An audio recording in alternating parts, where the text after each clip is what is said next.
அனைவருக்கும் வணக்கம். சற்று முன் வெளியான முக்கிய அறிவிப்பு. ரேஷன் அட்டைதாரர்களுக்கு தமிழக அரசு அறிவித்துள்ள 5 முக்கிய விதிமுறைகள். அந்த விதிமுறைகளுக்கு பொருந்தாத ரேஷன் அட்டைகளுக்கு பொங்கல் பரிசு வழங்கப்பட மாட்டாது அப்படின்னு சொல்லியிருக்காங்க. அந்த 5 விதிமுறை என்னன்னு வாங்க வீடியோக்குள்ள போய் பார்க்கலாம். இந்தியாவில் தமிழ்நாடு உள்ளிட்ட பல்வேறு மாநிலங்களில் ரேஷன் அட்டை திட்டம் நடைமுறைப்படுத்தப்பட்டு வருகிறது. இந்த திட்டத்தின் மூலம் வறுமை கோட்டின் கீழ் உள்ள இந்திய குடிமக்களுக்கு மானிய விலையில் உணவுப் பொருட்கள் வழங்கப்பட்டு வருகிறது.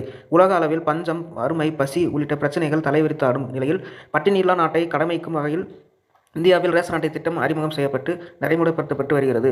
இந்த ரேஷன் அட்டை திட்டம் பலருக்கும் வரப்பிரசாதமாக உள்ள நிலையில் சிலர் இந்த ரேஷன் அட்டைகளை தவறாக பயன்படுத்துகின்றனர். அதாவது தகுதியற்றவர்கள் ரேஷன் அட்டையை பயன்படுத்தி மோசடி சம்பவங்களில் ஈடுபட்டு வருகின்றனர். இதை தடுக்கும் நோக்கில் அரசு ஒரு முக்கிய நடவடிக்கையை கையில் எடுத்துள்ளது.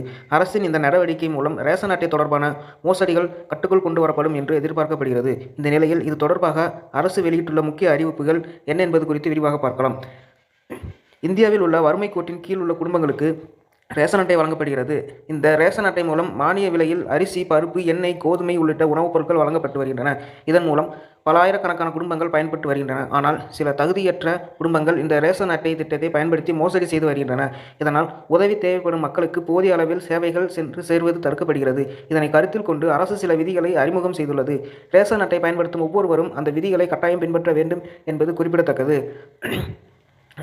ரேஷன் அட்டைதாரர்கள் ரேஷன் கடைகளில் உணவு தானியங்கள் வாங்குவதற்கு முன்னதாக பயோமெட்ரிக் செயல்முறையை முடிக்க வேண்டும். ஒவ்வொரு முறை ரேஷன் கடையில் பொருட்களை வாங்கும்போது உணவு தானிய சீட்டை பெறுவது முக்கியமாகும். பொதுமக்கள் தங்கள் ரேஷன் அட்டையின் வகைகளை பொறுத்து இகேஒய்சி சரிபார்ப்பது கட்டாயமாகும். ரேஷன் அட்டையை பயன்படுத்தும் பொதுமக்கள் தங்களது ஆதார் எண் மற்றும் மொபைல் எண்ணை ரேஷன் அட்டையுடன் இணைக்க வேண்டும். மேலும் ஒரு குடும்பத்தில் உள்ள அனைவரின் பயோமெட்ரிக் விவரங்களும் ரேஷன் அட்டையில் பதிவு செய்யப்பட வேண்டும். ரேஷன் அட்டையை பயன்படுத்தும் ஒவ்வொரு இந்திய குடிமக்களும் கட்டாயம் இந்த மேற்குறிப்பிட்ட விதிகளை பின்பற்ற வேண்டும். ஒருவேளை ரேஷன் அட்டைதாரர்கள் இந்த நடைமுறைகளை பின்பற்றவில்லை என்றால் ரேஷன் அட்டை ரத்து செய்யப்படும் அபாயம் உள்ளது.